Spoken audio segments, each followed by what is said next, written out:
can read them. I can read the questions. So if the team has limited resources, then what is the better direction to go? In my experience, it's been shift left, which is why I think it's easier. I've been able to implement this much quicker on projects. So I would have to lean that way. And then you have to work on that cultural aspect to get into the shift right side. I think it kind of depends on what kind of product it is. If you are in a backend only team which only writes APIs, like there is full value on going on the left side. But if there is a lot of user end portals, mobile app, if there is a business, like big business, front-facing business, right? Yeah. So shifting right, implementing shifting right tools brings a lot of value to the business. Correct. And we are like a second level customer, engineering customer. Yeah. Or basically the QA development teams are the first customer. So having a look on the UI, I mean, not do everything on the production, but pre-prod or something would make more sense.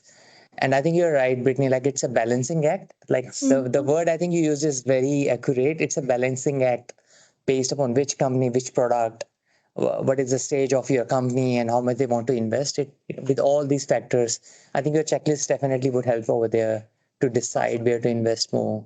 Yeah.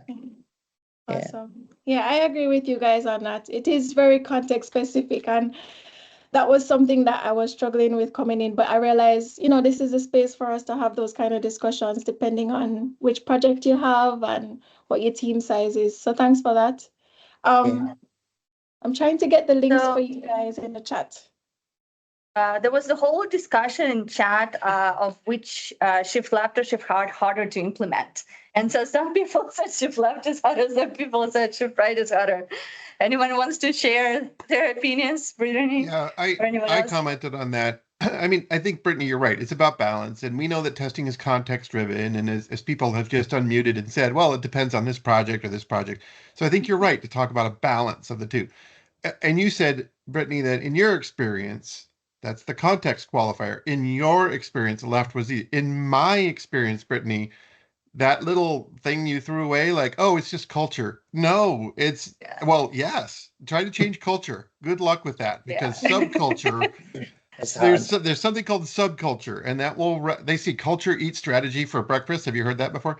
Yes. My corollary is subculture eats culture for breakfast. So you could have the best company culture in the world, and if your devs don't like testing, they won't do it. So, so I'm glad to see that you got some success with cultural influence to shifting left. I think, in my experience, shifting right is much easier because there are ways where procrastination pays off. How many of us in the room have done something immediately when our manager asked us to, and then 1 hour later they come back and go, "Oh yeah, never mind.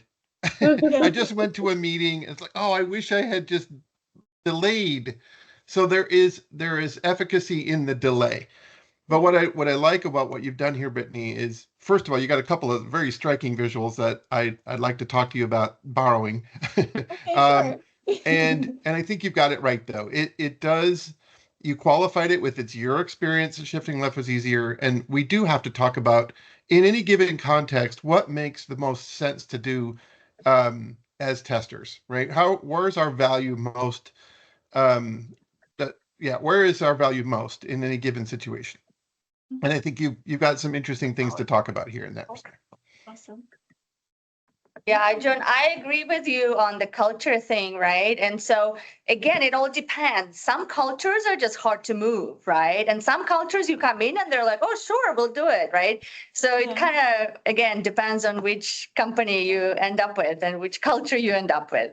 And sometimes, too, it's the time. Because for me, my experience has been on projects where we need to complete things in 3 months or 6 months. And the greatest impact I've had is shifting left. Or it's easy for me to just integrate myself and say, hey, include me on the planning meeting, versus let me set up the CI/CD pipeline. I mean, I don't know. I hear your point, Jon, and I really would love to hear more about how it was for you with the shift right. Yeah, I think you just answered my question, because my question is more of a comment. And I think I was going to turn it into a question, but I think you just answered it. My question was going to be, okay, Brittany, how have you personally influenced shifting left? And you did say, by saying, being part of the planning process. Okay, well, we all want to be part of the planning process to some degree. On the other hand, if we're too early, like imagine if you're writing an email to someone, Brittany, and I'm over your shoulder watching every word you type. You want me to back off. Like, Jon, I'm not ready for you yet. Right. But when you're ready, now I'll jump in. And that is the timing of that is really important. You don't want to start testing if they're not ready. On the other hand, it could be like a pre-alpha and they'll just take any feedback because they might have missed something. And that critical distance between us and development is really useful when they ask for it. If we insist on it, we're breaking culture. But it sounds like you've got a way, Brittany, where you personally have used your, commitment or your persona to influence something that you wanted development to do. And that's good. I think that might be another talk that you should give one day is how have you influenced development culture? Yeah.